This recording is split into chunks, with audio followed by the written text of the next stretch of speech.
I think we're live. Let's see here. It usually takes a couple of seconds to...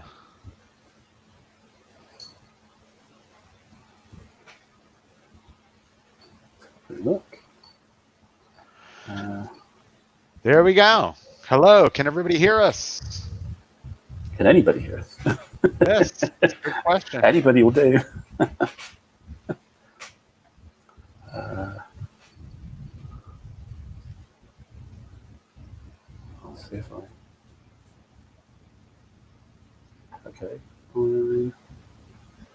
One seems to think we're waiting. Are you in on YouTube? Yeah. Yep. We're live. We're ready. We're on. Hello. Anybody watching? Can you hear both of us? Can you hear both the blue? I am Patrick Mullen, the Navarone gun, and Tom. You can hear us. Okay. Excellent. Okay. Oh, brilliant. Yeah, we have somebody. Introduce yourself, Alan. Yeah, sure. I'm Alan Morehouse, commonly known as the Blue Tweezers. Thanks for following the channel and turning up. Great. We're all two. Gosh, right. Time for a party, I think. I think so. Yes. I will have them queuing up at the door. So go ahead and explain the scenario, what we're doing, and yeah. So Pat and I have been mucking around with Compass Games CSS Tinian, the Forgotten Battle. You may have seen it on my YouTube channel. I did a replay playthrough of Scenario 1, and it sort of abruptly ended it.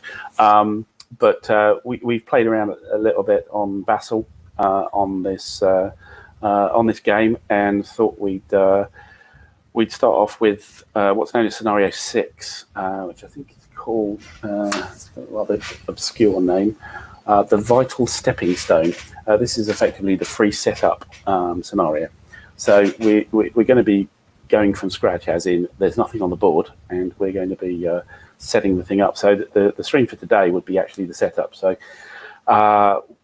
there's not going to be a lot of fighting going on, shall we say.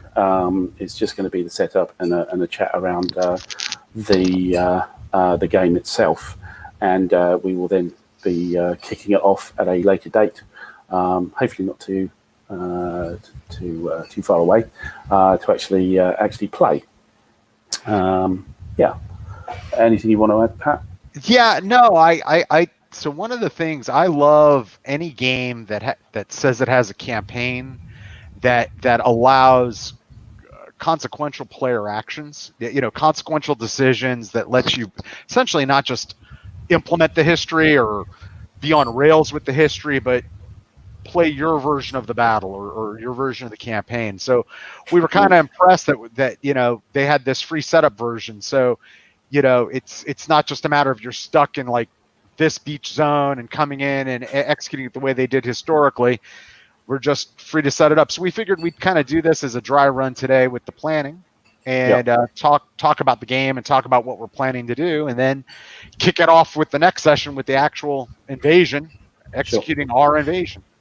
So the way this all works is the Japanese set up first, and I can't really examine the stacks. And then I get to do some reconnaissance and underwater demolition teamy stuff. And then I get to set up what beach zones the two Marine divisions are going to be hitting. And the basic forces for the Tinian campaigners, there's the 2nd and 4th Marine Division are invading.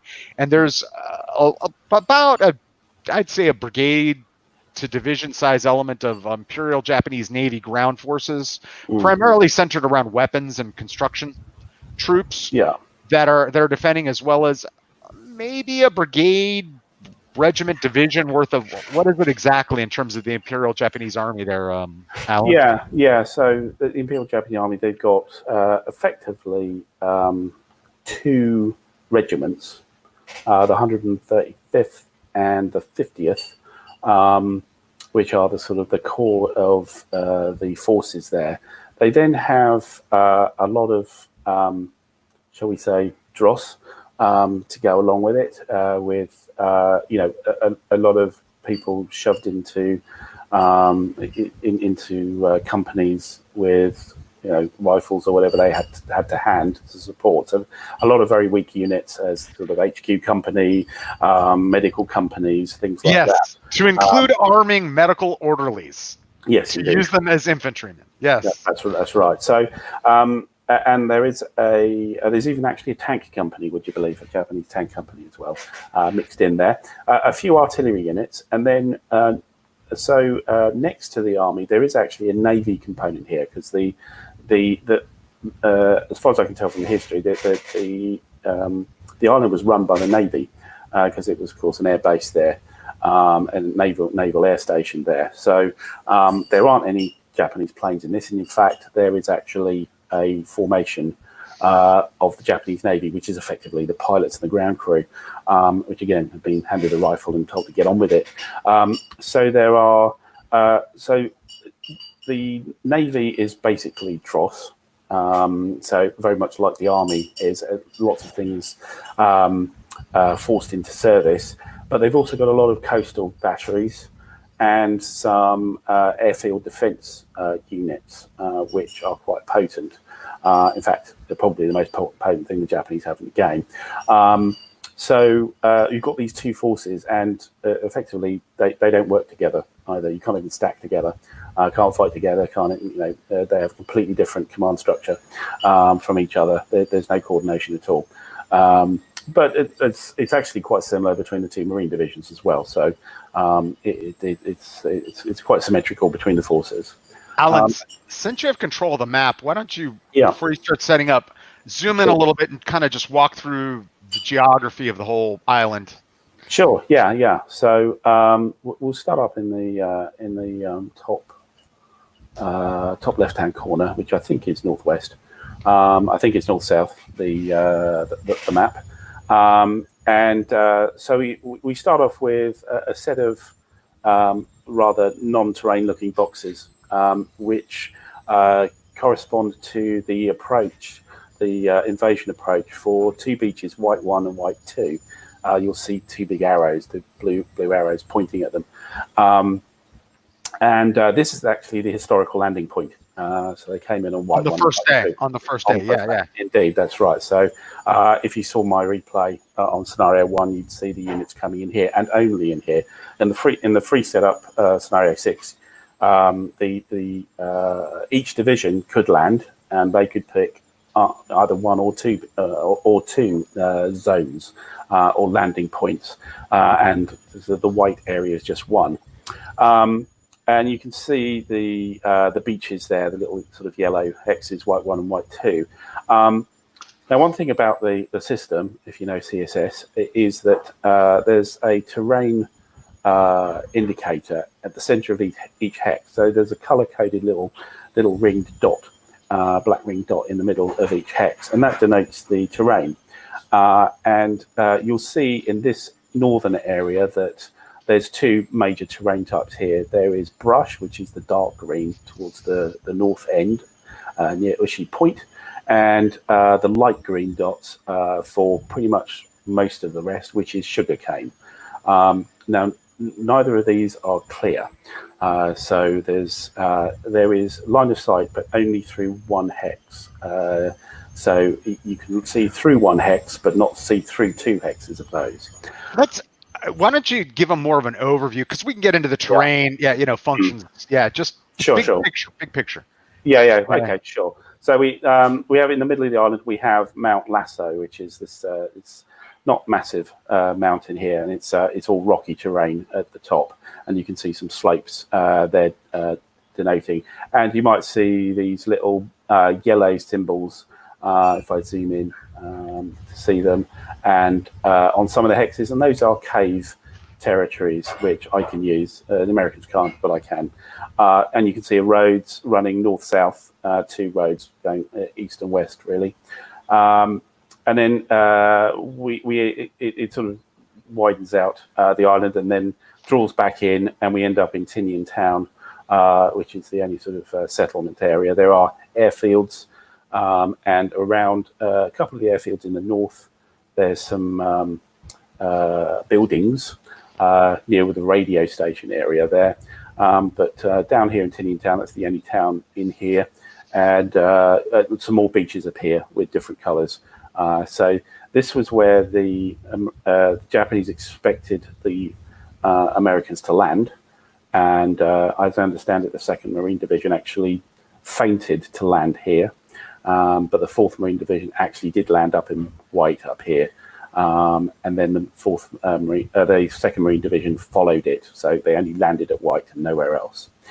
And finally, we've got down the bottom, we've got another mountainous area here, which actually was the final resistance point of the Japanese on the island. Couple of last things to think about here.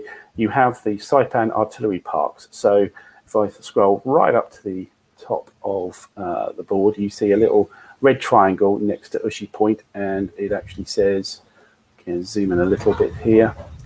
You can see it says 12 hexes, plus 12 hexes. So Saipan, which is a different game in the same series, the Bloody Rock, I think it's called, can actually be played together with Tinian. The fighting was overlapped, shall we say.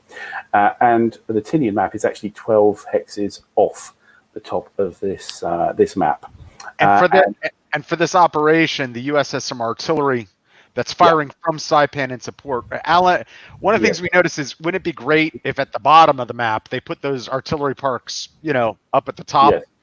Yes, it would have been good if where you locate the artillery parks, would have been actually near where they historically were firing from. But there you go. Never mind. What can you do? Also, an interesting thing about those artillery units is that the American player has an opportunity to actually land them on Tinian, so you can move them off Saipan, and even you can actually have them ready and waiting to come on in your schedule, rather than have them on Saipan at all. So the option is have them on Saipan for a while. You can take them off the display here, wait 7 turns, and then they can come on landing on the actual island, or you can not have them on Saipan at all and just waiting in the ships, and they could land just like any other unit. So there's an interesting option there on scenario 6. Right. I think that's most of what we've got here. I think we've done geographic orient. Why don't you start setting up and talk about what you're doing? So as it is, Pat's not supposed to see this, but I'm sure he will. I am actually going to minimize it and not look. Yes, you will avert your gaze. Yes, brilliant. And I will make the chat. I will make the chat big. Yes, and take a look at that. Okay. Right. So in the Vassal module, we've got a number of buttons, S1 to S6, and those are the scenario setups. So we're going for S6, scenario 6. So this is the Japanese setup. And effectively, it's just a big, long list of all the units in the game. You can place them wherever you like, really. So as it says at the top, following units may be set anywhere on the map. And the top row, or most of the top row, will have a pillbox marker with them. Everything else can be put in a foxhole, a trench, or inside a cave. Caves have sort of dual stacking. You can be outside the cave or inside the cave. So you can be inside the cave if you want, and you're under the cave counter. And so we'll start placing these units. The dark reds are the Navy, and the orange are the Army. So we can just use all these. And we have the ability to place some dummy Navy and Army units, which are in a stack in the top right-hand corner. But I have to pay victory points for those. For each 5 of those markers I use, I sacrifice a victory point. Possibly at this point in the game, it might actually be worth just saying what the victory conditions are. So basically, the Americans have to completely eliminate all the Japanese from the island. However, they have, depending on when they do it, they get a number of victory points. So the sooner they do it, the more victory points they get. And on the Japanese side, we just want to kill Americans. So the more Americans that killed, the units eliminated, we get victory points for them. And there's a few other little bits and pieces that will score points, but that's mainly it. So it's units versus territory, really, in this territory and time. Okay, and on our top line with our pillboxes here, the white squares around the fire values, which is the bottom left-hand corner. These are ranged guns. So these are direct fire guns, the white ones. The black, the ones with the black square, rounded square, are actually indirect fire units, artillery units. So these have range. The little number on each counter is the range, which is just a superscript next to the fire value. So as I said, as you can see, most of the Japanese is artillery, and the rest are these little infantry units, naval infantry units, which aren't much cop. They've all got one fire value on them, and they're actually construction battalions, air groups. Well, that's it. Construction battalions and air groups. So basically, the airfield staff without any planes. We have our HQ unit, and we have a leader, Vice Admiral Kakuta. Here's a bunch of rifles. Go defend the island. Yes. Actually, yes. Vice Admiral Kakuta is quite interesting. Is that we actually every time we get an event chit, we actually roll for him to see if he either goes off into a cave with a load of sake and is never seen again, or he'll quite happily carry on as a leader, or he'll disappear for a few turns, or he's all over the place. So he has a special rule about him. Vice, he was effectively a drunk. And it's just depending on how drunk he gets. And then we're down to our army units, so color-coded per regiment, really, here. And the white units, these are what I call the dross. Again, medical company, field hospital, vehicle company, supply companies. They're all very low value and just cannon fodder, if you like, you'll see that's them, really. And of course we've got an HQ as well, and a leader, Colonel Kiyoshi, available. So we'll start placing here. I've done a bit of forward planning, shall we say, so it's not too arduous to see what we're placing here. So we'll start off with our guns here. So I'm going to take a little. I shall take a short repast to take care of business, shall we say, and then I'll be back and I'll be ignoring you completely. Thank you. You're welcome. Okay. So these guns are really quite critical at the top. These range guns, because they can not only hit at range on land, they can also hit the beach, the naval zones as well by ranging on the beaches. So they are quite critical to the defence. Right. So let's get to the right area. So most of our defence is going to be where you'd expect it, and we need to place. We're going to put one of our guys there, and he's got quite a set of beaches to cover, and we have a second one. Where are we? That's there.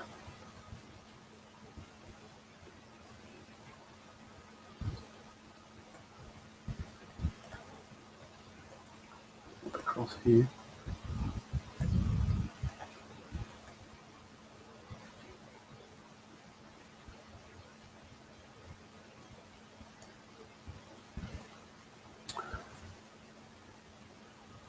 Right, possibly not doing this sequentially, but while we're here, I'll just place this artillery unit.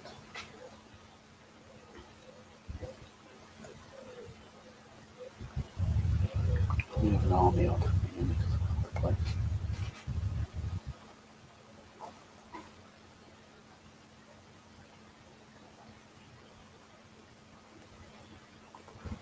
Okay. Right, let me get our HQs down. Navy is here. And Army is before.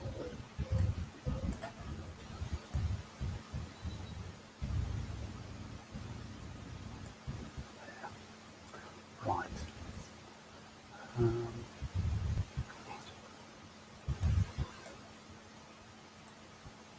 Just realised that's in, I think, the wrong place. It should be there. Need to get our pillboxes on that guy. Right, next guns. So up the east coast, him there.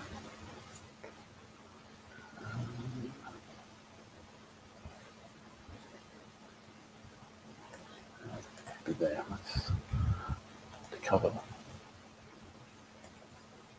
the beaches there.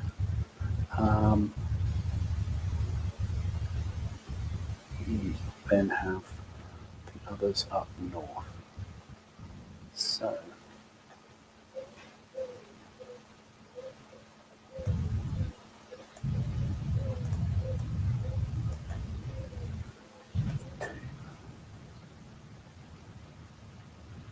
yeah. Put a pillbox on. Yes, I did. Good.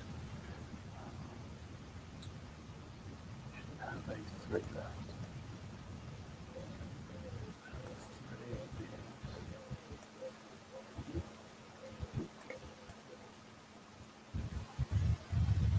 Yes, that's right.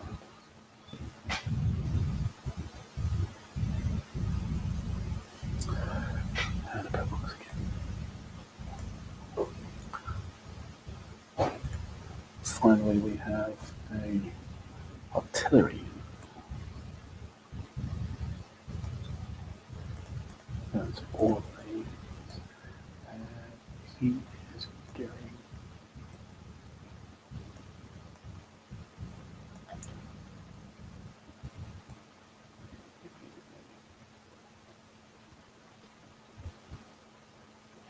here. Okay. So still got a 4th place. And where do I put the 4?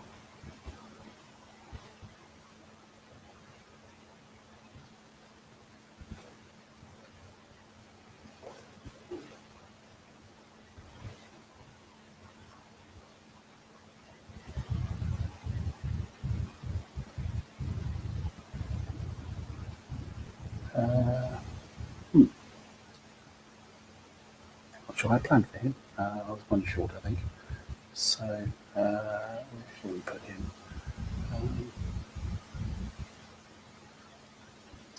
I think probably down south again.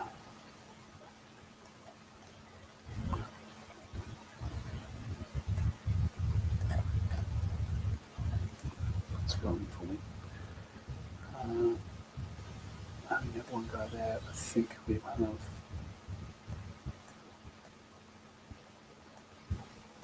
this guy there. Okay, so that's our gun set up here. Now we have our artillery units to place. I'm kind of doing this in sequence. I mean, effectively, I've picked hexes for individual units until we get to the infantry, really, where I've kind of got them in zones. So the infantry, sorry, the artillery here. Yeah, let's see where they're going. So I already placed one guy here, and form factor we have here. That's correct. Another form factor here. Now these are relatively short range. They only got 11 range, so some of them are very, very long range. But these ones are the shorties. Okay.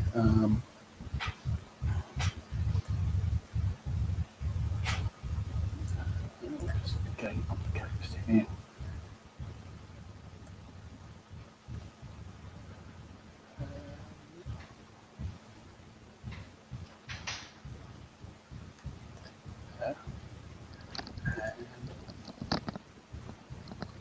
Hello, I'm back. Hi. I shall assiduously ignore everything you're doing. Yes. Tom DeFranco, to answer your question, yes, we're doing the free setup. That's one of the things that after I experimented, Alan had already played it, and that really interested me about this design is I'm a big fan of campaign games that are really campaigns. So you're not just kind of historically on rails. I like games that involve, planning ahead of time, and so you're fighting your battle. So we said, yeah, let's just do it. Do the free setup and see how it works out. Exactly. And we'll see if it got, did it get play tested enough? Well, I'd like to say, would we? Are we cleverer than the two commanders? Shall we say? Well, collectively, I suppose. Every plan survives contact, and that's about it. Yes. Yes, indeed. Right.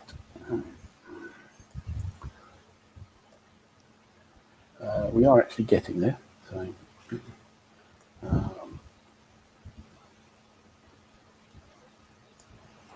Right. Okay. And.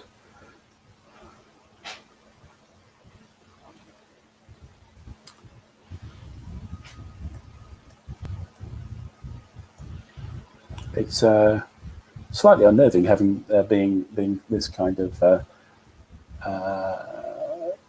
being able to, if you like, have this amount of freedom. Mm. Oh, hello. With great power comes great responsibility.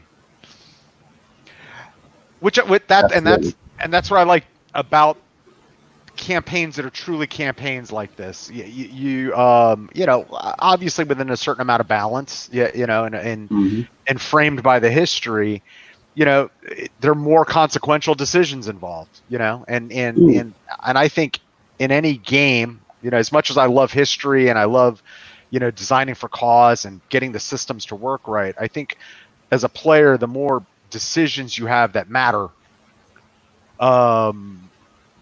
for me anyway, it makes the game more interesting, draws me in. Sure. It's one of my personal favorites, actually, the obscure Gettysburg game, and Gettysburg has been completely done to death. It was the famous acronym NAGG, not another Gettysburg game. There's one guy by a guy, he does a lot of artwork, actually, a guy called Rick Barber, called Summer Storm. And that includes, it's a battle game, so it's got the entire battlefield there. However, it's got a scenario which has an operational map, which is very, very stylized. So it's almost done as if you were looking at a big map and then through a fisheye lens. So there's lots of long roads, but they all kind of wrap around each other to get the length right. And so you've got a little map which actually has quite long distances in it, and you have to stay on the roads.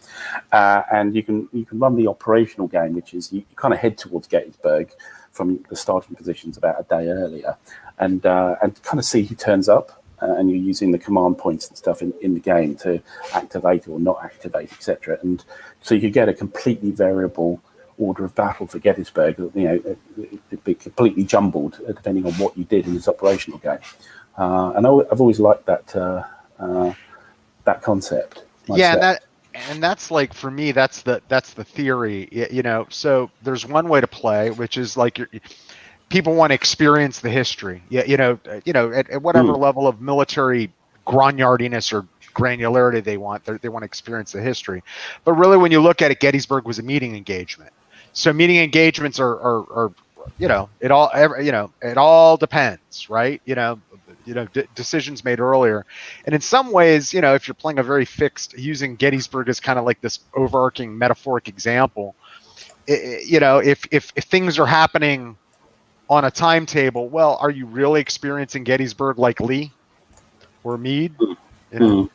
Yeah, I suppose. Yeah.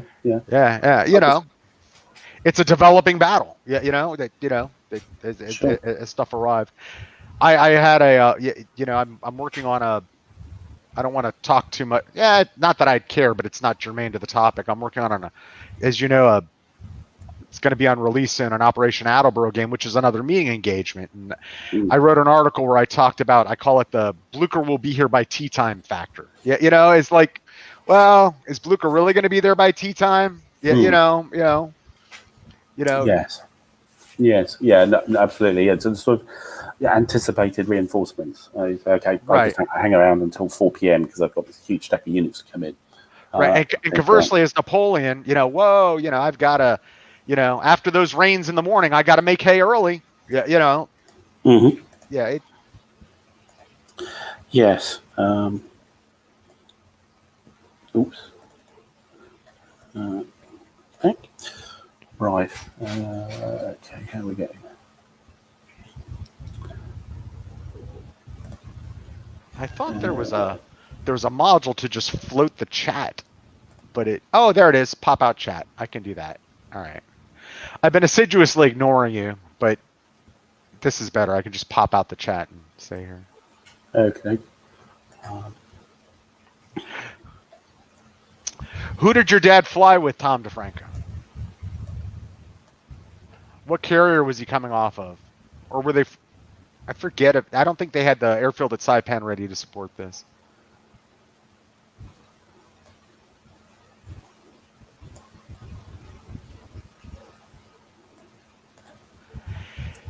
I agree with you, Tom DeFranco. The Gamers Brigade series is still my favorite. As well, for that, as well as the order system. I think is far superior to just rolling a die to see somebody's effective or not. I love the whole, is it a verbal order? Is it by messenger? Are we having a council of war? Yeah. I mean, the Summer Storm game I was talking about has a sort of command system on top, which is it's kind of chip based, whereas you get a command point and you decide what kind of order you're going to do, and some of them have to last for a number of turns. So it's not draw it all out like you do in Brigade series or in TCS even that they do, but it's a bit more a bit more controlled. But I agree with you there. It's that kind of thing is good. I was looking at your game with Ardwolf at BCS, where you're doing the orders at the start, the secret orders at the start of each turn, and then you kind of have to stick to it. Yeah, at least the version of the same thing, really, isn't it? Kind of and kind of not. In that game, it's like neither fish nor fowl. So you need to place orders, and you could even ignore them. It's just like you can't move in the opposite direction. Tom DeFranco made a comment about the Gamers' old Civil War Brigade series, and that actually had a system with the leaders where, like, if you're McClellan, right, you have a rating, and I forget the actual mechanics, but it provides you with X number of command points, and then so you can send orders to subordinate leaders, and you can say in the game, I want them to do this, and it's a written order being sent by a messenger, and it has a better chance of being fulfilled than like a verbal order. Or you can have, like, literally move the leaders into one, like in the evening, move them into one hex, right, and have a council of war. Yeah, you know, so nobody misinterprets anything, which is hilarious. You know, if you're doing like Stone's River, where Bragg did that, and everybody still didn't understand what Bragg was talking about, you know, and weren't on the same page the next day. But Yeah, we're actually dropping BCS. I think we both just weren't having fun with it, and Yeah, I kind of got that. there's a lot of hand waving and abstractness within the formations, and but it doesn't seem to make using the formations that much easier. It's just as fiddly. Yet a lot of abstraction in other places, and even like in the big battle, it doesn't, like Crusader, it doesn't feel like what we were talking about here. Like you have control. You're an implementer. Yes. So, but there are plenty of things I liked about that ideas explored in that system. Like there's still granularity to supply without it being like an OCS moving a bunch of T around. And the snafu system in terms of how many activations and what kind of activation you got was very interesting. But I don't know what we're going to do for our little Sunday thing that we do. We're exploring something new. Tonight we're doing the Victory Games old classic Civil War again. Going back, which is another one of those games where it's your war, Yep. Yeah, cool. Yes, I haven't played that for a long while. Always I think it does the leader. The way it does leaders is the best I've ever seen. At that scale, it's strategic scale.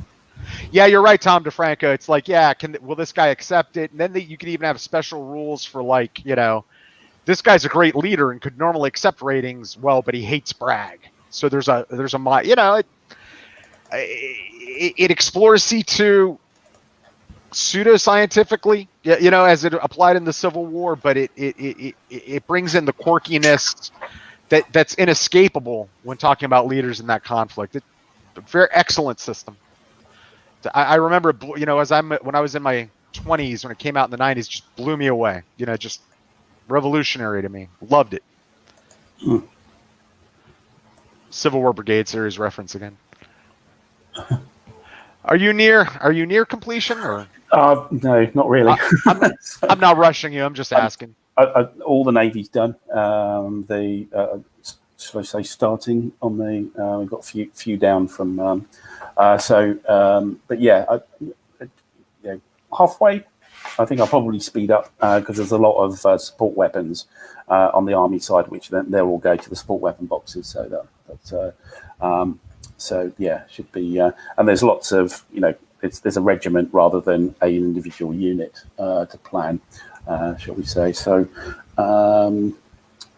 right, that chap's here.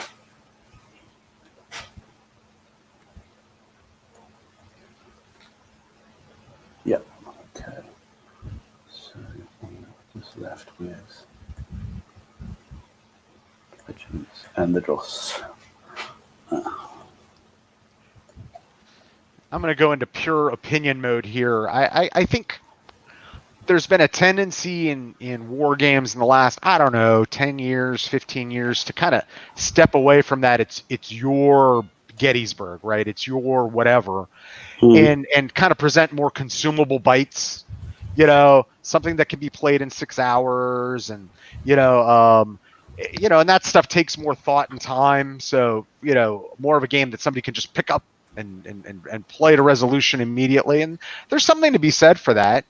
But I personally, I feel that philosophy draws me in less. It's the best way I can put it. Having this level of control makes me want to pick up a book and read about the battle. I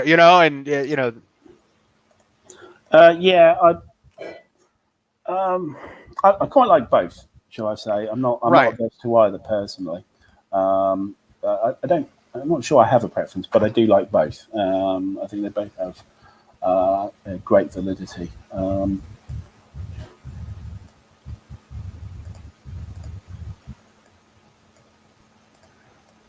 Poor you. I don't want to distract you. My setup's a little easier, really. Yes. Yeah, no kidding.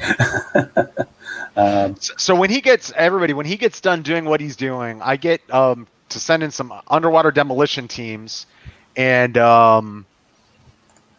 mess with some mines on the coast and whatnot, and I get to do a little bit of reconnaissance, and then all I do is simply say, hey, I'm assigning each Marine division 2 color beaches, and then I just set up.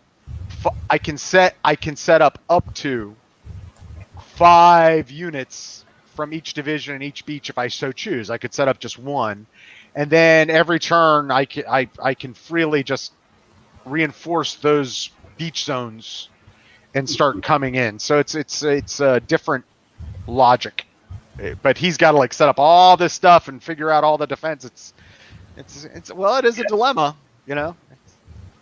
And I'll probably get a lot of it wrong, but there you go.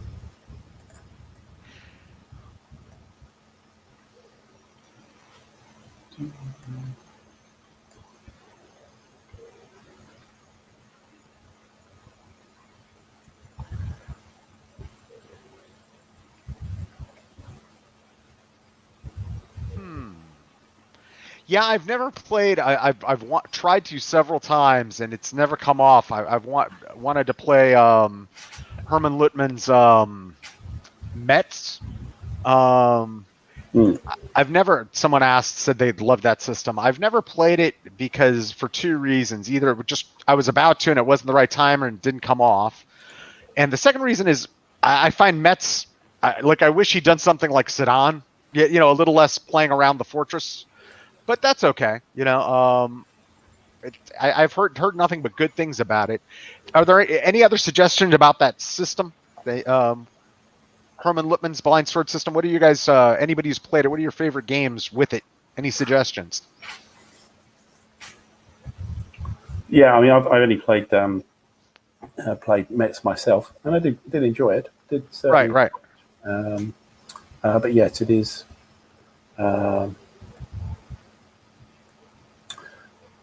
Yeah, you're right. It's quite stylized. But I think it works quite well in that situation. I think right. I understand it in the other versions of the system. It works very well as well. But, yeah, I've heard good things about it. So I was either going to play it, and like I said, it didn't come off, or we were choosing between a couple of things, and I'm like, you know, Mets, you know, it's you know, it's about McMahon's breakout and you know, et cetera. But you know, there are other things in the Franco-Prussian War, and you know, we choose something else. You know, but it's still sitting in shrink wrap. okay. Yeah. Right. You know. Mm-hmm. Oh well. So one thing I'm noticing actually again is suddenly thinking that I don't want to put too many pieces next to each other because of the initial bombardment. You know, that scatter thing that you have in the game. So just when you fire indirect fire units, if you have if a unit of your division has a line of sight, it lands on the hex. If you don't, then you roll for scatter, and it could be in any of could land in the hex or could land in any of the surrounding 5 hexes. So if you've got units bunched up together, then chucking in the bombardment, you're going to hit something, if you like. So I'm trying to think not to do too much bunching, if you like,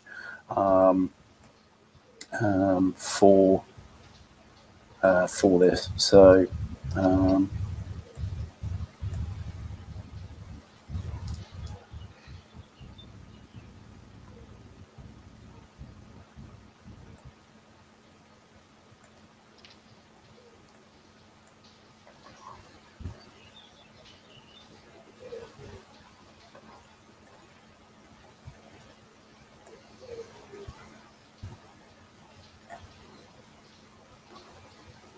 yeah, okay. So one thing I do notice on this is that when you've taken a unit off, it's a little hard to discern that you've actually taken the unit off. You know, there's a little 3D of the counter on top of the setup marker, if you like, underneath. They're identical, and you know, it's a little awkward to see them. Right, anyway. These guys. Thunder in the Ozarks, Tom Franco. That actually, I will board game geek that.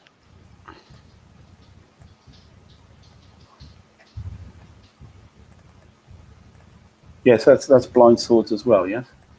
Yeah, that is out.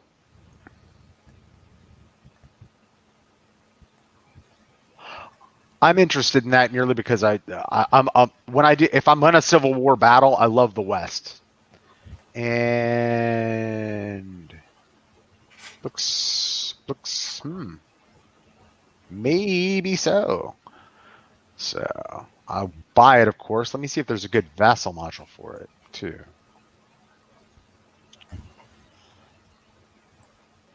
I love the West and the Trans-Mississippi.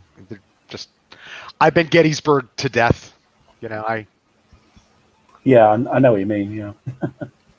We've talked. I literally won't play a Bulge game, a Gettysburg game, or a Stalingrad game anymore. I'm full. Let's see, Thunder. No vassal module, unfortunately for that. Too bad. And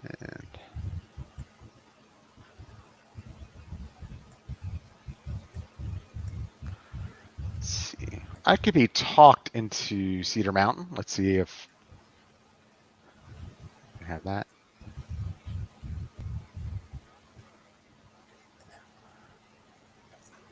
Okay, I think we're getting not too far away, shall we say? Excellent. So, yeah, regiments and some dross. One regiment and some dross to go. So that's available. Let's see if there's a vassal module. Stone walls. No, of course not. It's a Revolution game, so they're like, oh, why would we do a vassal module? That'll give away the game for free. Not realizing that they'll sell like 200 more copies of the game by having a vassal module. All right. Sure. Oh, okay. Thanks, Richard Trippier. I'll check that out. I'll look at that later. I don't want to. He's here, almost done with his setup, and I look at me looking at vassal modules and whatnot. Revolution games.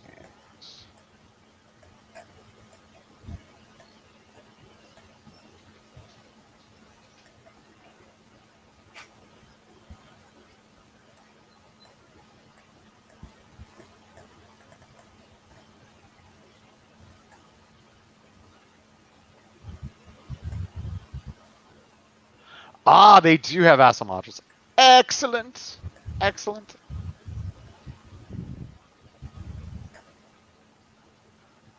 Richard Trippier and Tom DeFranco, you've made my day.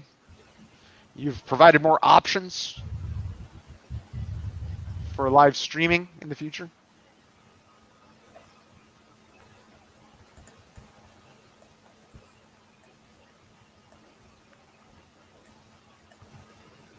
I thank you both.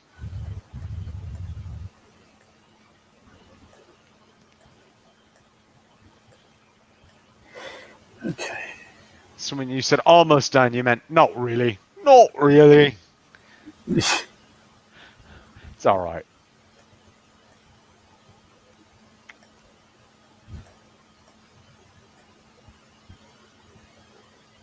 Everyone's a critic. Sorry, super.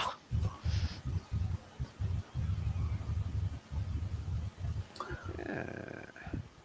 Thunder in the Ozarks it is. Well, I love this. I'm doing a live stream with you, and I'm like, let me buy a game.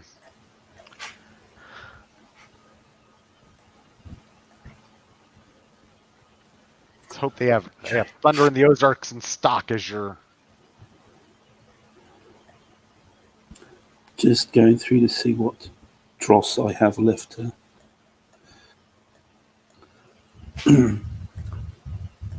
Just, getting them off the... Ooh, it is in stock. Oh, here we go. More money spent on a game. Proceed to check out. 6.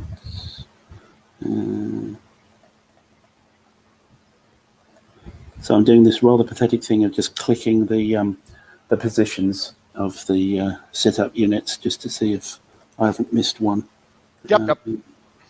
I think all we've got left is support units, just these little ones to go. So 6 units to go. Okay. 6 units to go. So.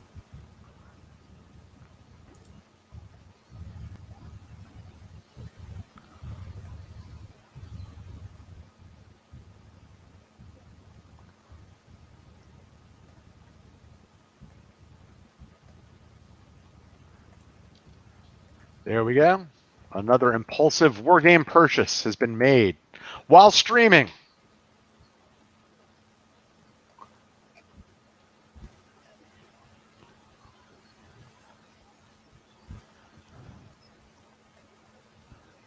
All right, gentlemen, in the chat, I have bought Thunder in the Ozarks. If I have no fun, I will blame you all. I'll track you down on the internet and say, you led me wrong.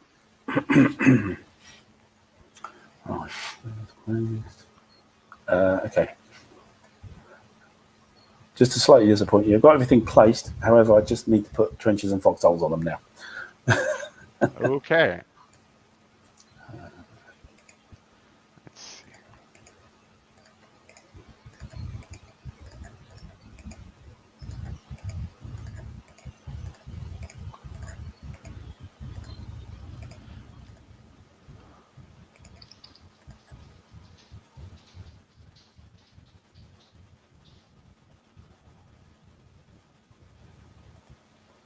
Let's see how that goes.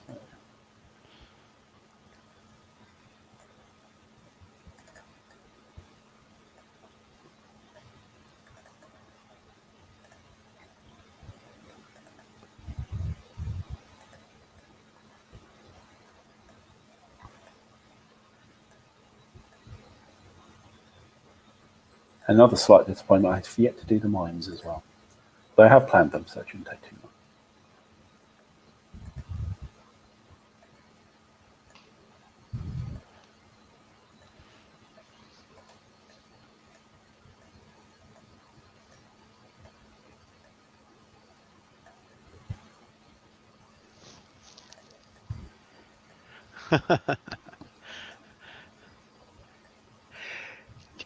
Yeah, Richard Trappier, one of the things that's kind of held me back, I think, with experimenting with Compass is there have been continuing issues with how can I put it? QA/QC issues on player aid cards, rules, values on maps and such. But so I kind of walked into this with Alan here and really enjoyed it. Yeah, despite all that, and I think the rules had to work through a lot of teething problems. But this was fun and doing the open. But it's generally, I've got a few Compass games, but I've stayed away, especially after some of the fiascos with like Korea Fire and Ice and that sort of thing. Yeah, so I was saying to you, Pat, the first one I got was Night Fighter Ace, which right really just wasn't my game at all. And you're an air game guy, Yes, it just didn't float my boat at all.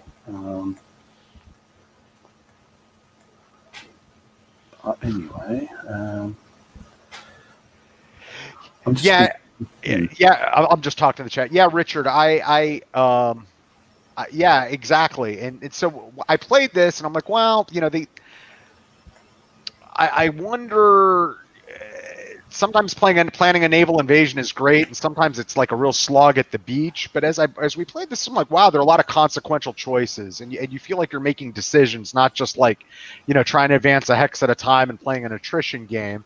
And the fact that I had a campaign that was, like I said, a real campaign, and the kinks to the rules have been worked out and everything, sold me on this. So yeah, but yeah, Compass's problems have kind of kept me at arm's length for quite a bit of time. But so this was a real pleasant surprise, because I think everybody in the hobby wants to see everybody succeed, right? We want more choice, we want more games, we just don't want games where I buy them and it's like, yeah, the rules are not right and nothing works. Hey, Gordon, welcome to the chat. Welcome to the stream.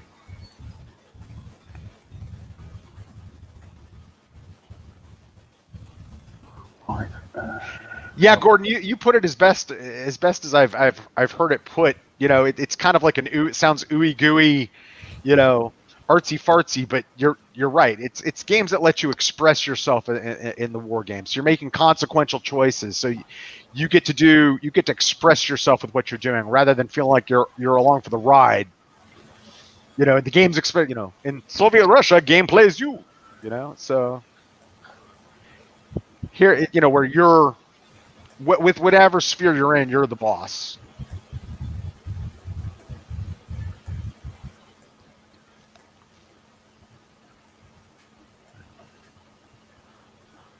I don't even look at what you're doing. I go to the S6 and like, you're almost done.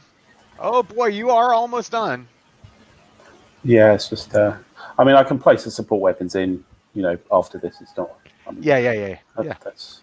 And there's no rush, man. We're today it's just about this.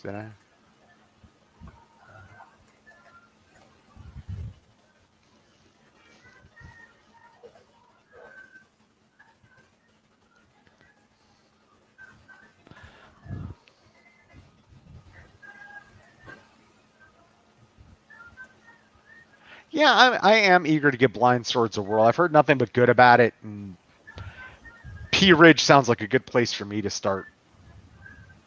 I've never played that battle in any system, actually. Yeah, Tom DeFranco, I'm with you, and I think they can be well done. It's just sometimes you're playing them, and you feel like I'm not really making any choices. I'm just loading up on the beach and slamming each other. One of the things I liked about this game, even given the tiny scale, is just that there are a lot of choices to be made in how to do that. You feel like you're making choices about doing it rather than trying to get through something, if that makes sense. Attrition your way to a stage of it being open. Right, I think just got the mines to do. Sorry, that's all the units.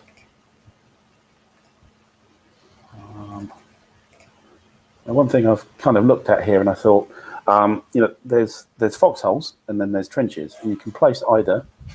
And I'm trying really hard to the justification of actually placing a foxhole rather than a trench. Seems why would you the lesser fortification, but is what it is, and also a slightly incongruous thing of either placing a foxhole or a trench on the tank company. Okay, dug in, I suppose. It says you can do it, so I've done it. At least you can't tell where it is anyway without reconnaissance. Right, mines. Okay. Yeah, Tom DeFranco, I agree with you, but I think it depends on the title. Like Guderian's Blitzkrieg or Guderian's Blitzkrieg 2, yes. Other titles, not so much. As much as I enjoyed that in the 90s, I've kind of stepped away from playing OCS just because I think it explores a lot regarding supply. But for instance, like as a theater commander, it doesn't really explore a whole lot regarding how air was used, artillery, that other things you'd be concerned with. So that was a system I played a lot at one time, and then I just, I'm like, well, it's kind of said everything it said to me. And another thing is like, I have a thing with systems where it's like, I don't care what system of game is, and I kind of judge the game as a game. And I think there are some games that let you explore that. You are the operational commander and you can really express yourself. And there are some games that you really can't. And I think OCS does it better in the East. And that's where it happens. And it happens a lot less in its West Front titles, DAC even. Although more in DAC. Tunisia 2, and not so much. And the game just doesn't work in the Pacific. They've never figured that out. The system, I should say. That's why I like ground up builds. So let's see, I'm going to look at your... So not quite ready, sorry. That's all right. All right. You have to live with it. Not for long. No, it's all right. Yeah, and logistics was like a cutting edge thing, frankly, in the 90s to take a look at and cater to. But, you know, most operational games I play like don't focus on things like fires, or we don't take a look at ISR and a lot of other stuff. And yeah. SCS, that's another example. I don't even consider those series games. I mean, when you get to the point when you have like a 4-page rule book and 40 pages of series of game specific rules, it's just they're separate titles, and that's fine. Just don't tell me it's a system or a series. Tell me this is a game. And then I'll play the game, and we'll say, hey, is the history right? Do I feel like it? I'm making consequential decisions, etc.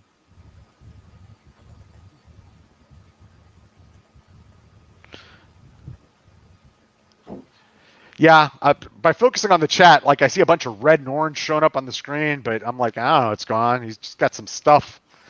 Japanese have some stuff on that island.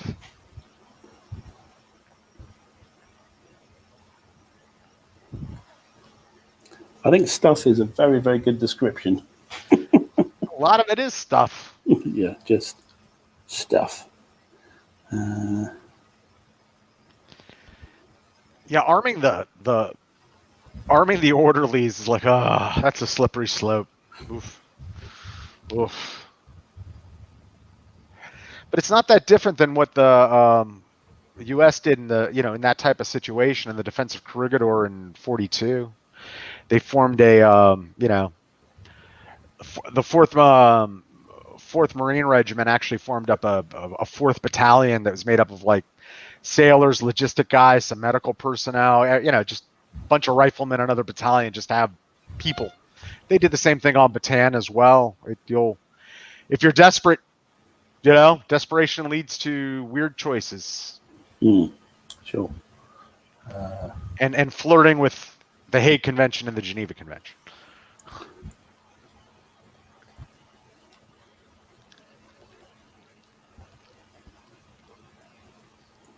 Okay.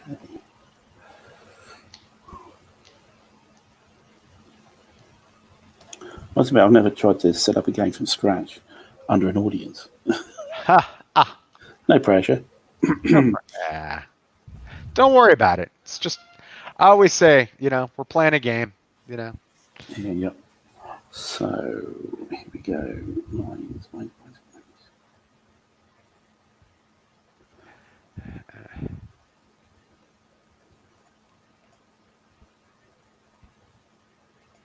Oh, okay, that doesn't work.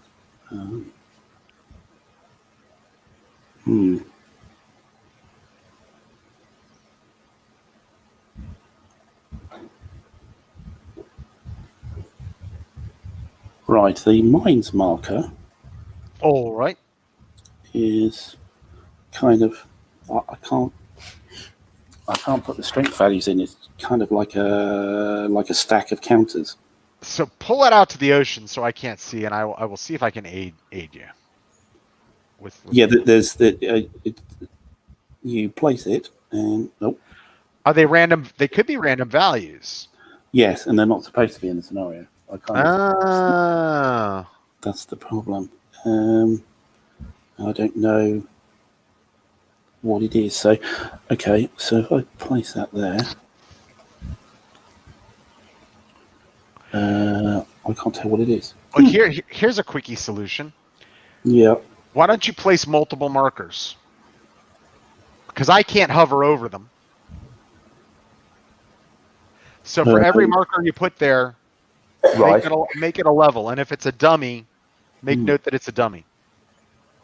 Or you could even make one mine marker 0. What I could do is I could just note it in a note, so that it doesn't matter when you flip it up. I'll tell you what number it is. Okay, you could do that. Yeah, there's a I don't know if you've ever. Let's see the notes. I want to see if this has a delayed notes feature. Yes, it does. But it depends when it would be revealed. That seems like you're going to be writing down a lot of hexes. I mean, if you really just want to throw down multiple ones like 0, 1, 2, that's fine by me too. Well, I am restricted on the number. I've got a number of points, but also a number of markers. Let me see. I see what you're saying. Never mind then. Yeah, I can have a maximum of 12 markers, but I've got 31 points to spend, and also a maximum of each number. It's really quite awkward now, isn't it? So, right, what I'll do, I will, I'll have to delayed. If I do it private, then you'll never see it, will you? So what you do is you go to delayed. Yeah, go to Actually, delayed. you know what? Just write it private and just tell me. Come on, man. Come on. Yeah, exactly.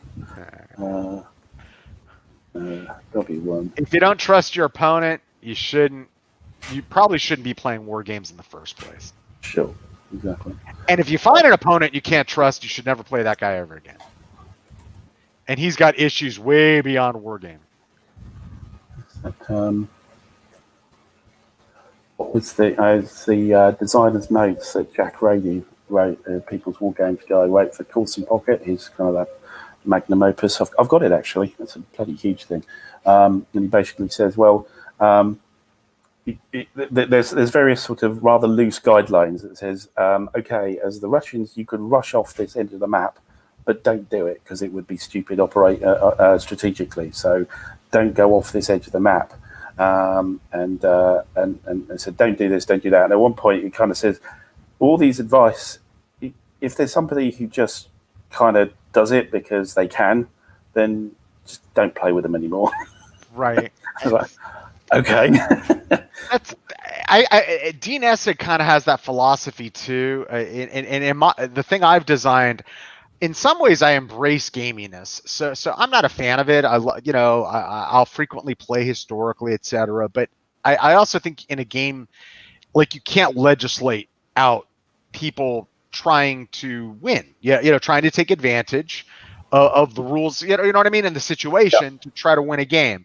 So what I try to do with that is either embrace it or find those holes and eliminate them. You know. Yep. Or say, how can I make this work for the game?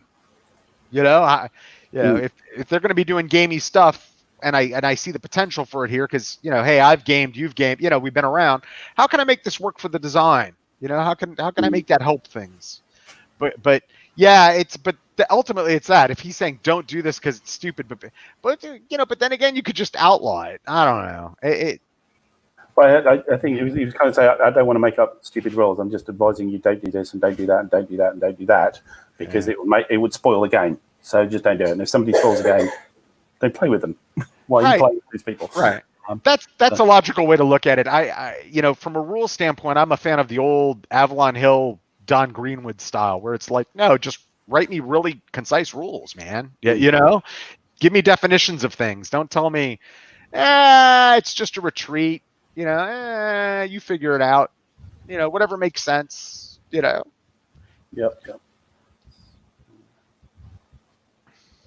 Sorry, just doing a little bit of adding up here. It's all right. Setting up the minefields.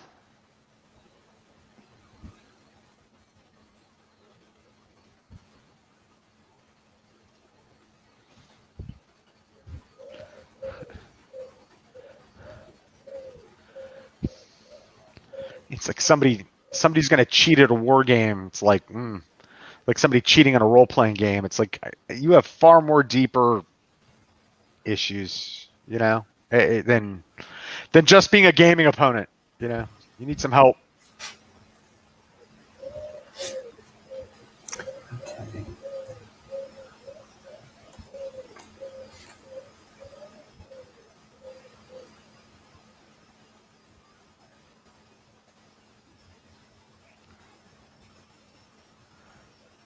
Yeah, I agree, Tom DeFranco, but I also think it's the designer's responsibility to write rules that can't be lawyered.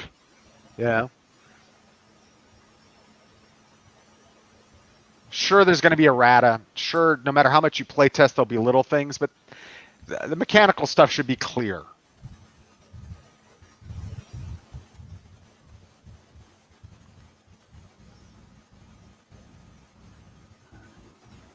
Even at the risk of redundancy.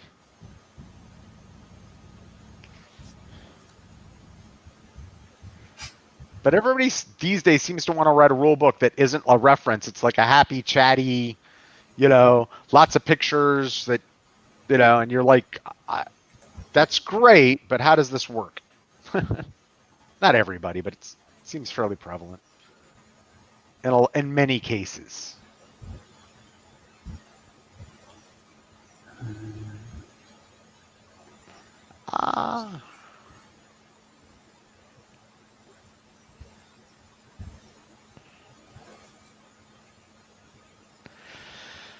All right, so Pacific Theater connections. All right, so I had one grandfather was actually with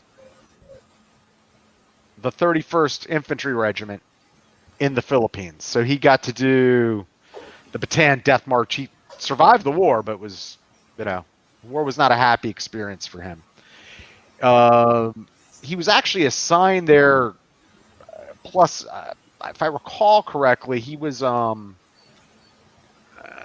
National Guard and was activated. He was like one of those Ohio, not an Ohio guy, but an activated National Guard guy. I've never been able to get the details on that. It's hard to find. But that's one Pacific Theater connection. That's my mom's dad. And then on my father's side of the family, he was in that grandfather was in the European theater, but my great uncle, on my mom's side, he was a chief engineer on a escort carrier called the Liscum Bay, which was sunk by a Japanese submarine. I think it was after Eniwatok, but it's a famous, huge escort carrier. Like almost all hands died, etc. One of those classic escort carrier hit by a sub. Those are always catastrophic. It's like, any ship goes down, it's like it's 80% casualties. At 90, almost everyone dies. And that's the family Pacific history.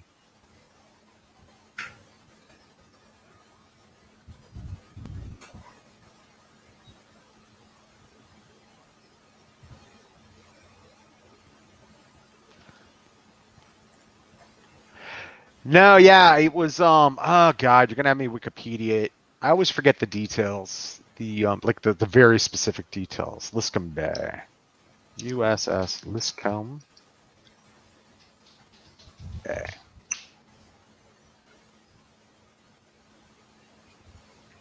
Casablanca class. Sunk November 43. It was the Gilberts.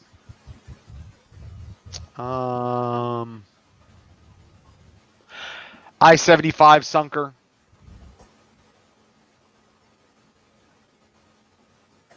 Okay. I need to place my markers, but other than that, we're done. Yep. Dory Miller famously went down. Yep, Tom. So did James Mullen Jr. So let's see. All right.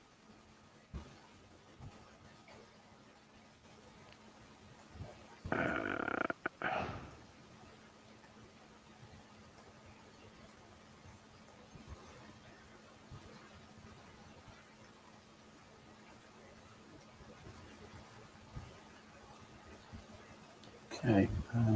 Last check.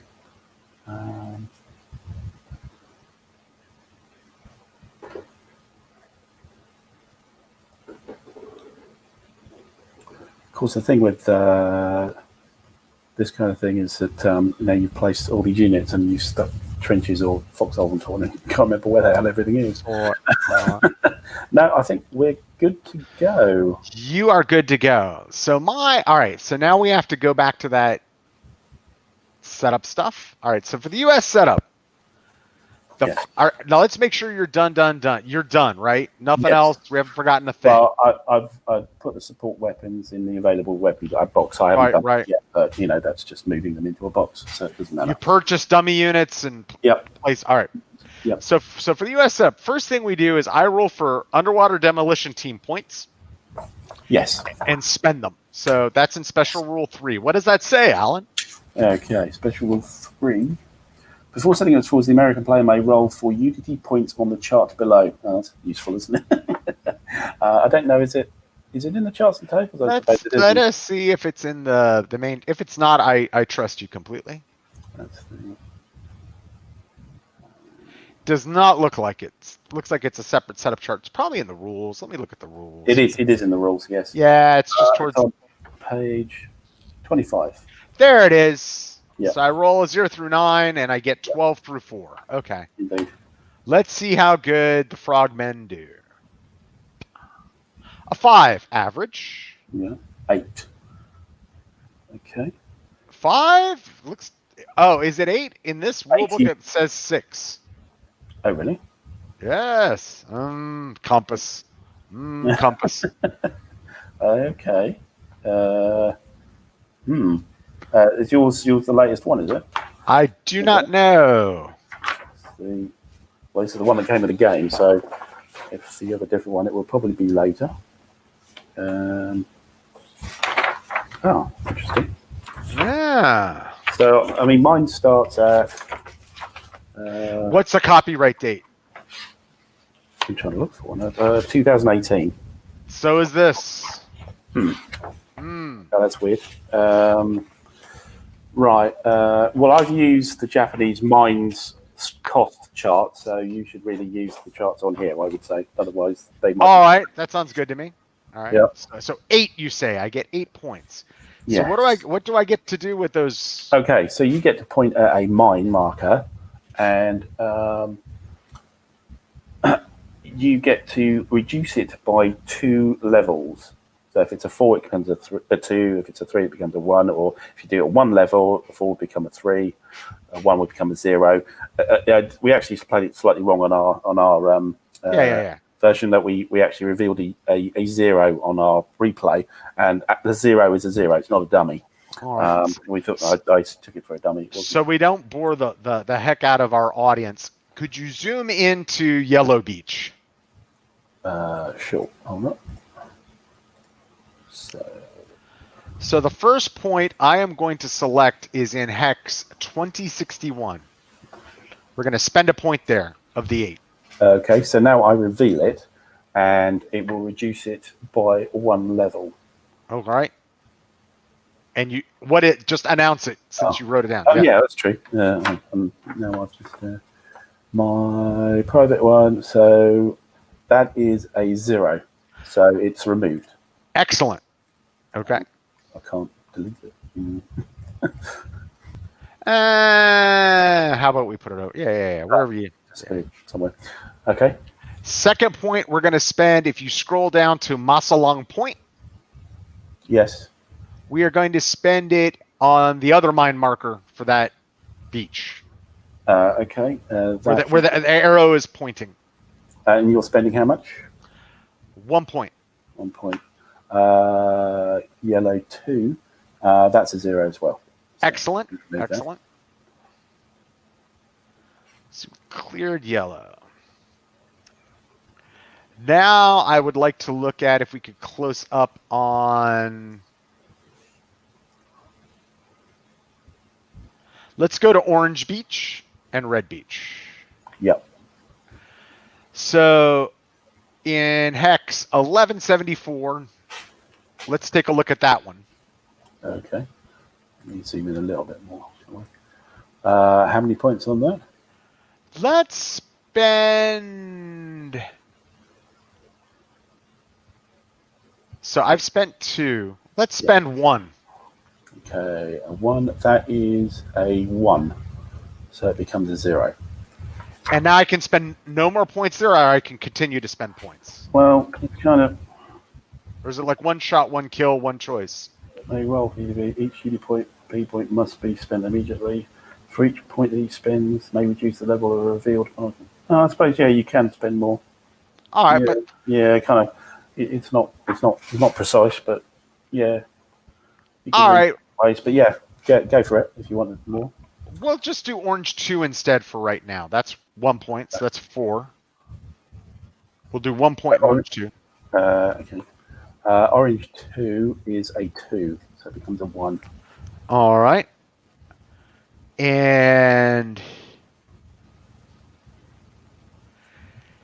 now let's go up to white. Yep. And in the northernmost white beach hex, we will spend 1. So it's 5. That's a dummy. All right.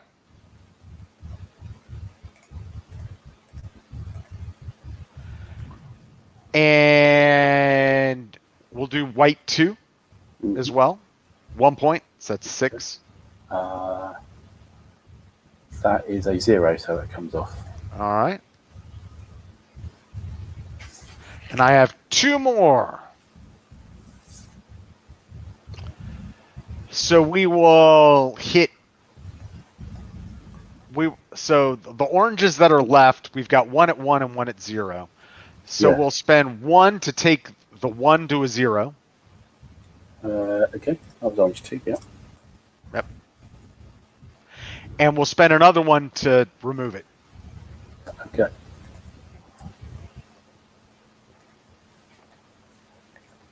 All right.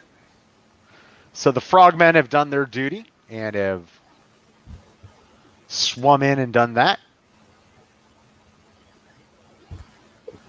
So now the next thing we do for the setup is I roll for reconnaissance points.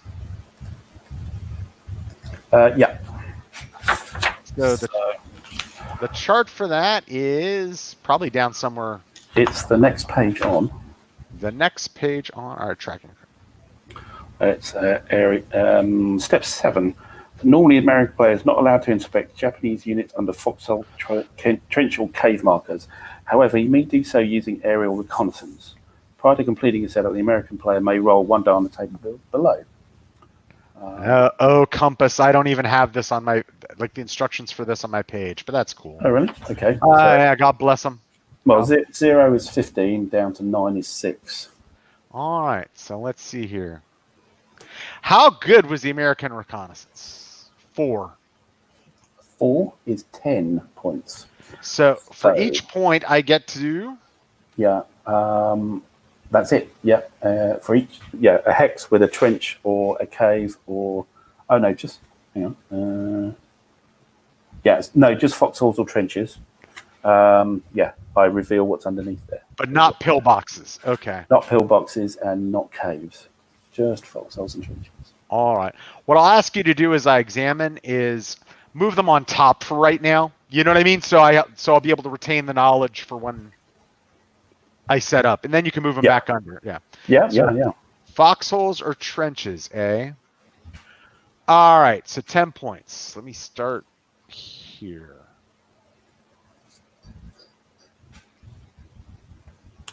Foxholes, trenches, or caves, right? All 3? Not caves. Not caves. No. It does say you can't expect under caves, and then it says with a reconnaissance point, you can point to a foxhole or a trench. It doesn't say cave, so. All right. Yeah, so not caves. So I am going to point at, if we go to Yellow Beach. Yellow Beach, yes. And we go to Yellow 2. Yellow 2. There are some trenches there. Let's expose them. Yep. Up at the top of the slope, yeah? Yep. So that is a crappy Navy company. All right, so throw them on top of the trenches. Just for... Yep. Oh, okay. All right. That's 1 point out of the 10. All right. And at Yellow 1, there's some trenches to the north. Yep. We'd like to take a look at those. That's a dummy. Excellent. That's 2.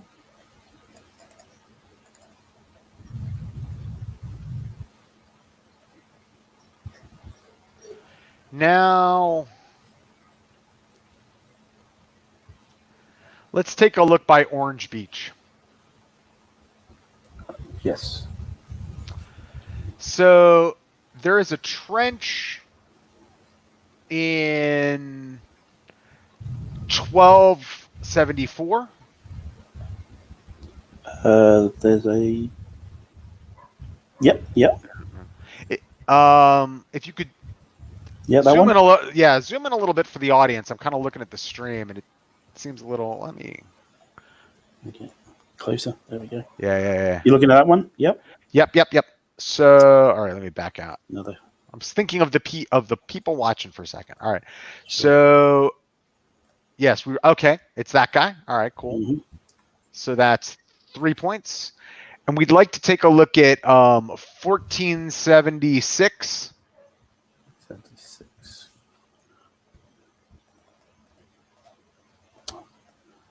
Sorry. Not wrong. There we go.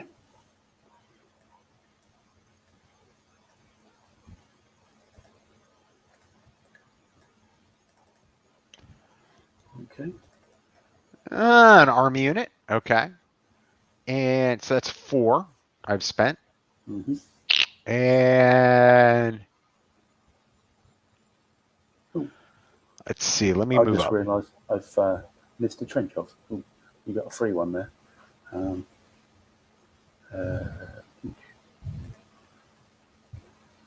Quickly before you say it.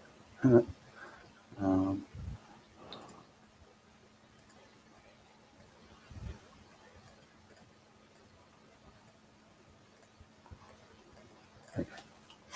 Sorry about that, Karen. All right. Let's go up to White Beach. White. Okay. So I've done 4. Mm-hmm. Every trench that's closest to White Beach, let's take a look at.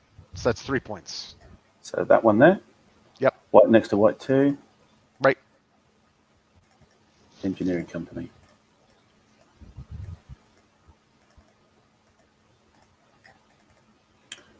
This one here. Uh-huh. So that is.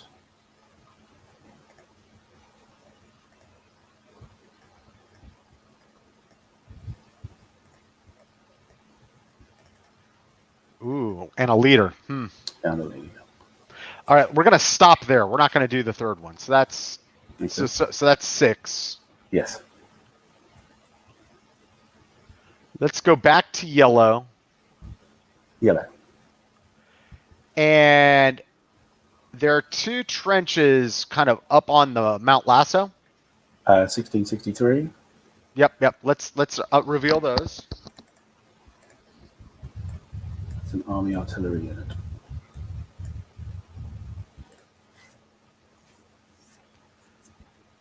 And there's another guy next to him. We'd like to reveal that. So that's 8 points.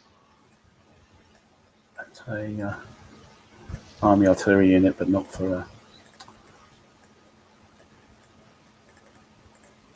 It's just a general artillery unit for the army. All right. And I think we'd like to do.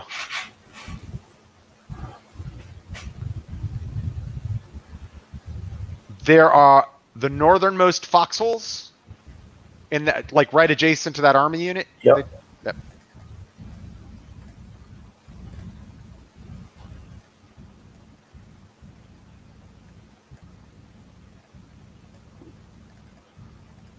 Really not good at sorting this out.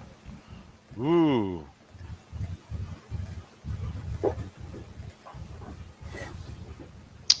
And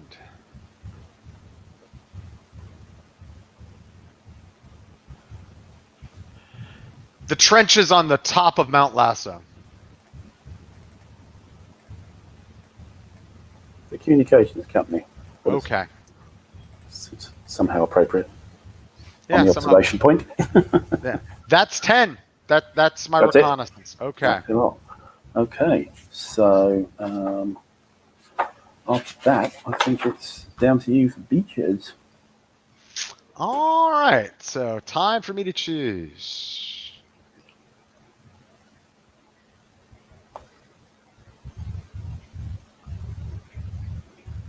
So the rules are, so everyone knows what I'm doing.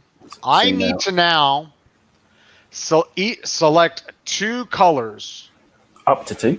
up to 2, for Yep. each division. Yeah, for the second and the fourth. And Marine. each second and the fourth Marine Division, and all the division's units have to land in those two beaches. And any combo, you could choose That's 2 right. and just select 1. Right? Okay. Yep.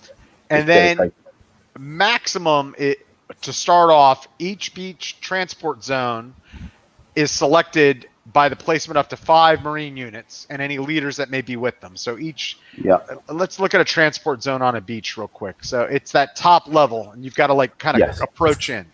The furthest out. So right. So a Red Beach transport zone here. So it's that box there. The furthest out, right? Yeah. And you kind of approach in, and they can shoot at you, and that sort of thing. Yeah. So transport zone is immune from fire, so you can't be shot there, and there's no stacking restriction. Right. Once you start going into like the various zones, what is it? I forget what they're called. The amphibious zone, and then you move through the reef zone to the final approach. Right. That's you can get shot at.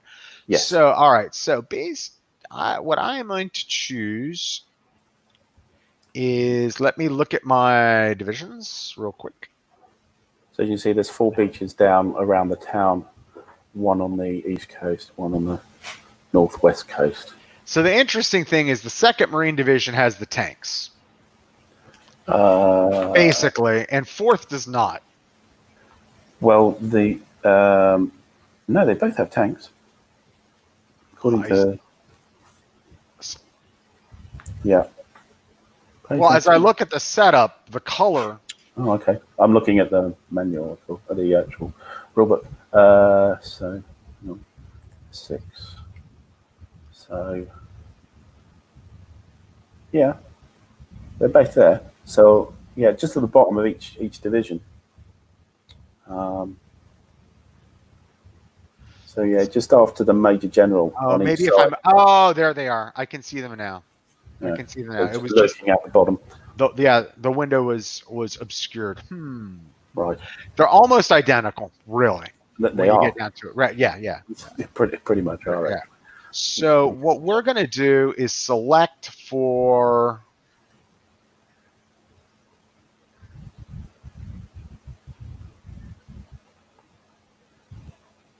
I really can't see a difference at all, actually. Struggling. For 4th, we are going to select red and orange. Red and orange, okay. And for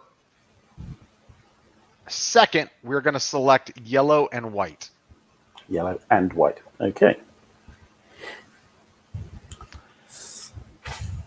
So you've selected. Now you need to place 5 American Marine units. 5 units. I can up to, and I could not place. Right. Yeah, absolutely. Yeah. Yeah. So, 2nd, let's see here. We are going to choose from the 25th Regiment, 1st Battalion of the 25th. Mm-hmm. Units, and that includes support assets, right? So no, all support weapons begin play in their applicable available support weapons box. So okay, good. Yeah, that kind of automatic placement in the normal campaign game, you don't get. Interesting, yeah. And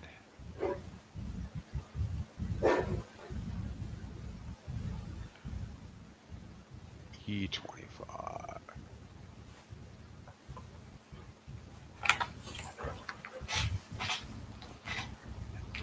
And we can set up Colonel.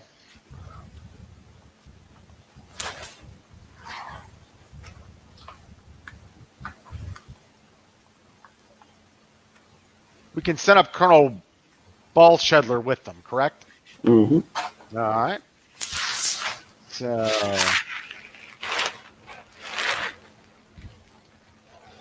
now let me see where I want them to go.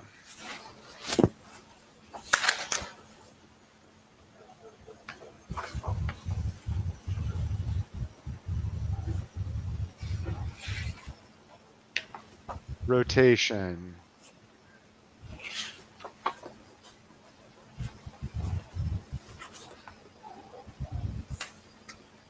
Yellow.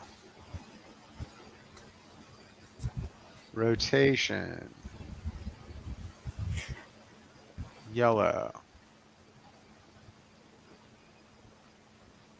Rotation.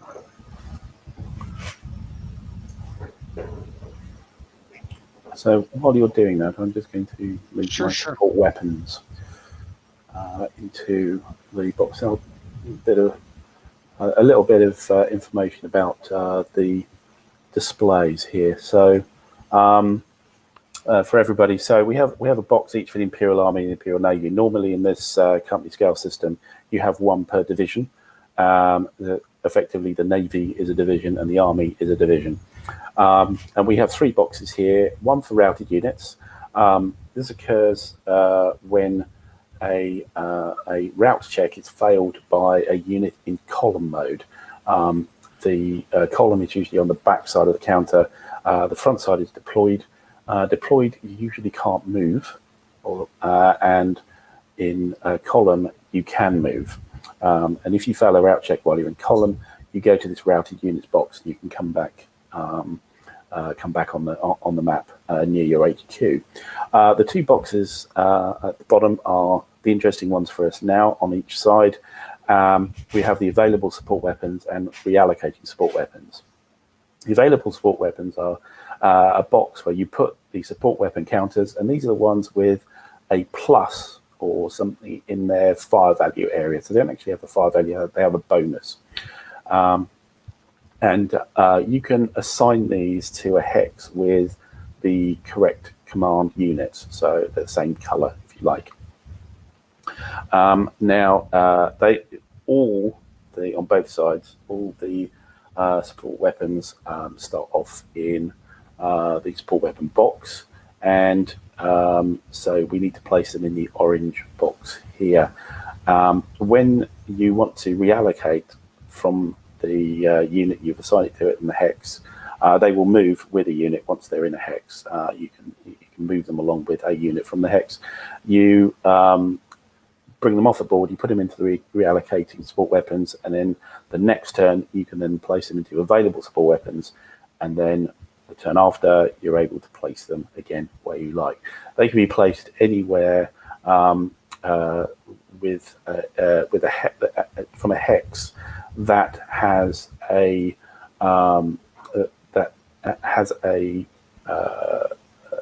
hex path from its HQ to the unit, which is not blocked by a fire zone. The fire zone is this game's version of a zone of control. Most units, with the exception of, say, some of the guns, our pillbox guns on the Japanese side, everything's got a fire zone of 1 hex.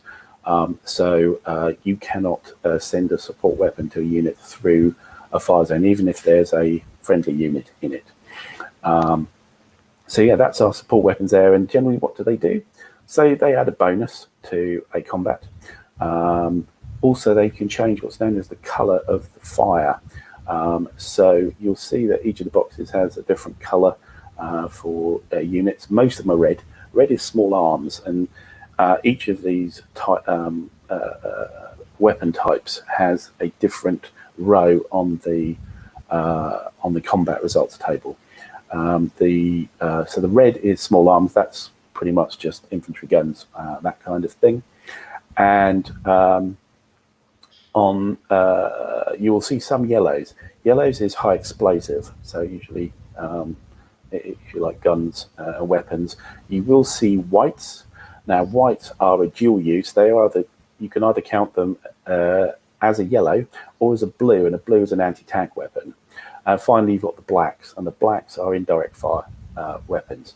What the support weapons allow you to do is, if you say you have a hex with a red firepower unit, just a company, an infantry company, and if you have, say, a flamethrower with it, when you fire, the flamethrower has the yellow +1 bonus, so it adds 1 strength to the fire value, but it also converts the table from small arms to high explosive. So it actually supercharges, if you like, the attack there. The white, again, can be used in either way. So that's our assets. Tanks in this game, well, my tank is actually a unit. All the American tanks are actually assets in the same way, and they give you a white border with a +2 fire value. But they act like any other support weapon in the game. Yeah, they do give you some bonuses for being in the hex because they're a hard target as well. And we have flamethrowing tanks as well, which give you high explosive. One other thing about flamethrowers and flamethrowing tanks is they can actually set fire to a hex as well, which can be fairly spectacular. Okay, so what I just need to do is actually take all my support weapons and just put them into the available support weapon box. I'll stack them by regiment. Give me 1 sec, because it's going to yank around. Let me pull out what I need for the last transport zone. Right. Let's see here.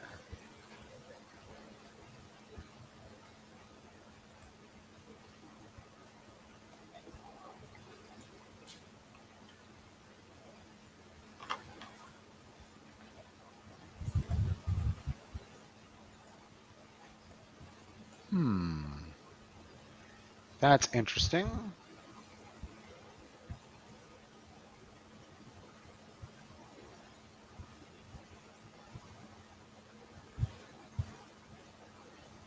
Well, that's because I screwed that up.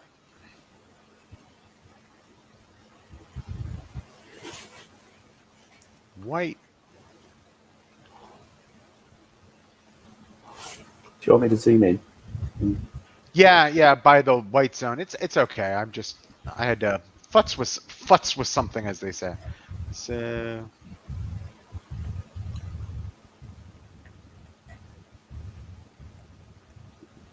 C, B, A.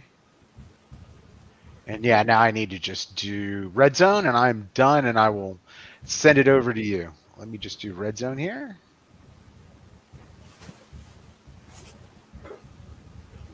A, B, C,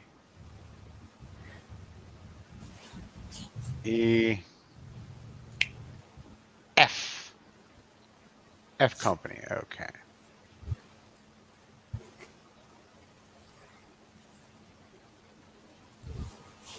Rotation, red, orange. EF. Rotation, red, orange. CBA.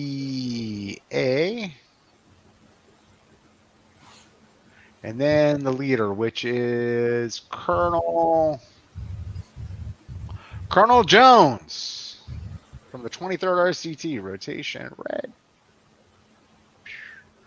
All right, so before he places weapons, I'll show you guys what I did. So my plan for the initial is if you go up to White Beach, from the second division, I have 6 regiment elements landing on White Beach there. And then if we go staying in the north but going to Yellow Beach, from the same division, I have the guys from 2nd Regimental Combat Team landing in yellow.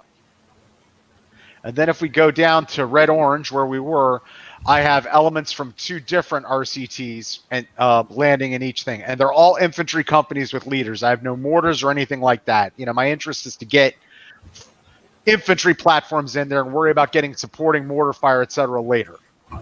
So my priority is getting infantry companies in. Did you mean to have Colonel Jones of the 23rd with all the 24th companies coming in on Red Beach?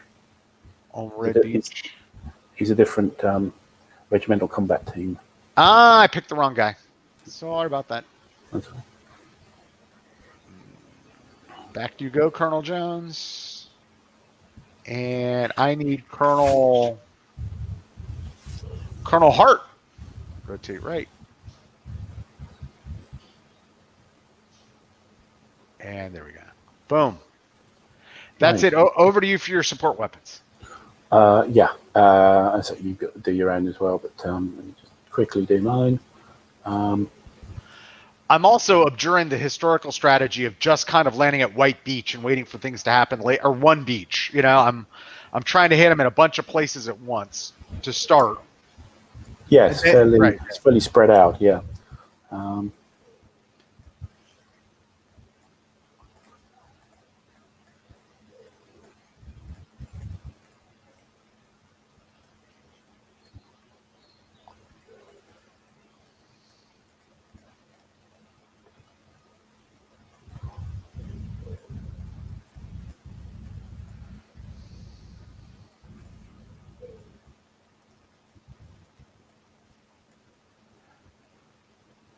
Anybody out there still watching? Has everyone been bored to death? I promise you they'll be fighting the next stream.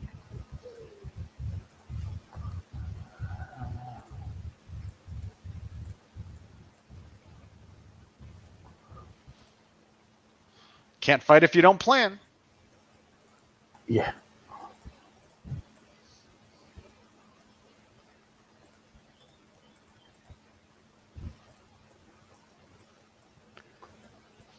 I'm still looking at those setup charts, thinking I've actually missed a unit somewhere in. Don't worry about perfection. You can always mulligan it when we. Okay. Yep, I'm done. So All right. to your support weapons. So all my support weapons basically go to their respective divisions, right? Yeah. You also have your available the truck pool as well. It might already been placed there. I don't know. You have your heroes. And yeah, they're there. The truck pool's there. Yeah. The heroes replaced. And decide what you're going to do with your artillery units on Saipan as well. So when I talk support assets, we're talking about every flamethrower, for that division, right? Every Flamethrower, light anti-tank, heavy machine guns. All right, here we go. Boom. Oh. Boom. No, those are mortars. Boom.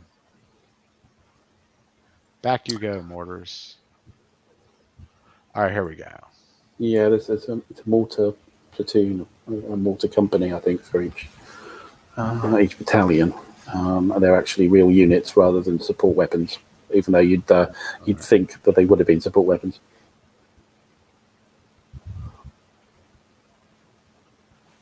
Flamethrower.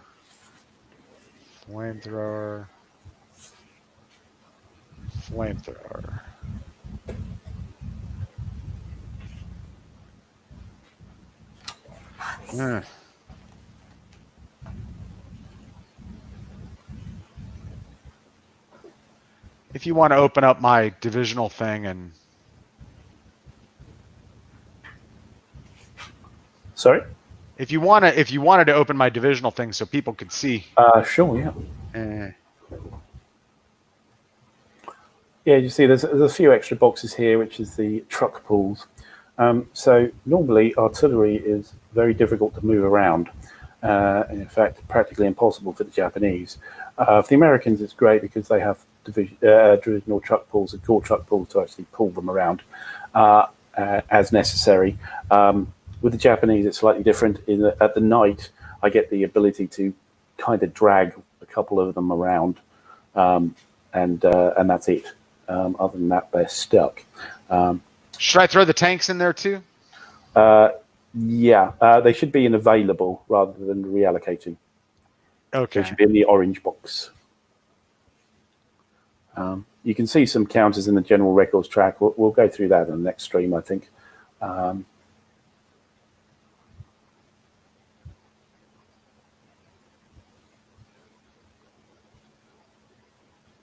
All right, there they all are. And now I will do the next division. Broaden them out. All right, there they all are. And now I will do the next division. Right. seems we actually still got 5 people watching. Yeah. My God, we must be riveting. My God, it's full of stars. Okay, so let's see here. 1, 2, 3, 1, 1. So all the flamethrowers, the light anti-tank, and the HMGs are all here. Mm-hmm. And there's hardly enough room for the whole division, so I kind of have to. You can see on the card, I've got to squeeze them all in. Yeah, as I say, you should be in the yellow the orange box, not the red box. But yeah. Yeah, I'm pretending it's one big box for the moment. Yes, right. Fair enough. I think I actually went here. I just thought actually I haven't done my Navy ones. There aren't that many. There's a couple of HMG units I didn't do. I just did the Army ones because. The way this game works is all these assets, basically, they get attached to infantry companies. So they kind of can't do anything on their own.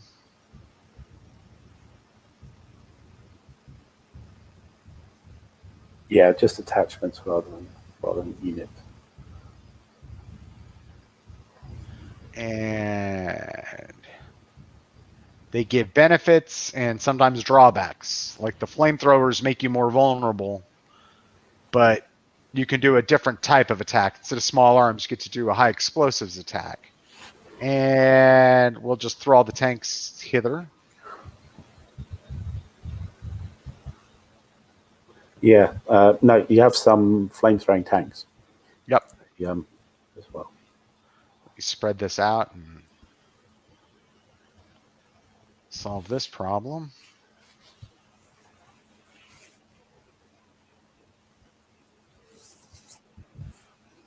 All right, that's my tanks. All done. I'm just going to pop back and do my. And I need my artillery in Saipan too. Let me grab those guys. Okay. Or do I all of them or some of them? Well, you decide what you want to do with them. So you can either have them available to land. Okay. Or you put them in Saipan, and once they're in Saipan, they can either stay there, or you could relocate them to land, but it'll take you 7 turns to do. But I can only have 3 groupments there, I see. Oh, yeah. And I'm trying to see which ones are the heavy and the mediums. So the 5 and the 6 would provide what's known as a heavy barrage. The 4 would provide a medium barrage. Where are those? Oh, they're up top. I see. But they're not. I cannot pull them. Oh.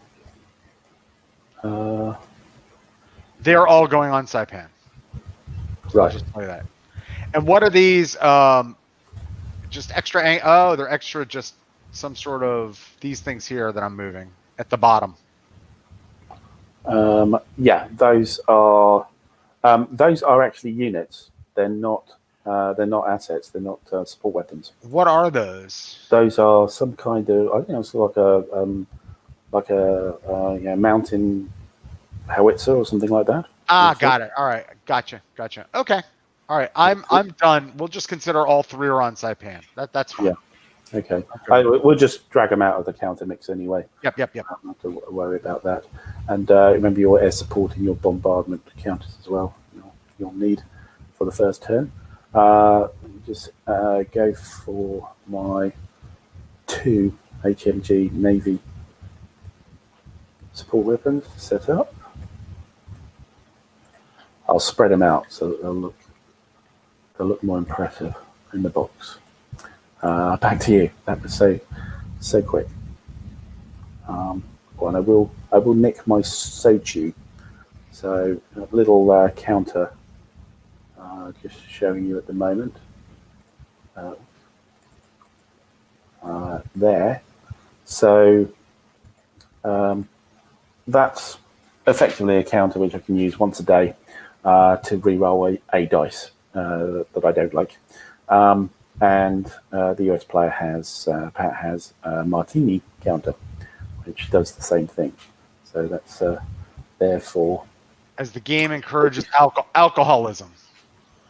And why not? And Why? Yes. All right. Okay. Great. And I think we're done. Yeah. All ready to play. Now we're going to just shut the stream. Yeah. So thank you everyone for showing up. All 6 people who are still watching. We're done. Hopefully later this week, to be determined, we'll tweet it out if you came in through Twitter or you following Alan on his stream. We'll set out a notification, and sometime this week we'll pick up and do turn 1. Thank you, Keith Talbot. Thank you, Tom DeFranco. Thank you, Gordon. Thank you, Richard Trappier. Thank you, everybody who commented. Brilliant. Brilliant. And we'll see you later this week. Yep. Bye-bye. Okay. Cheers. Bye.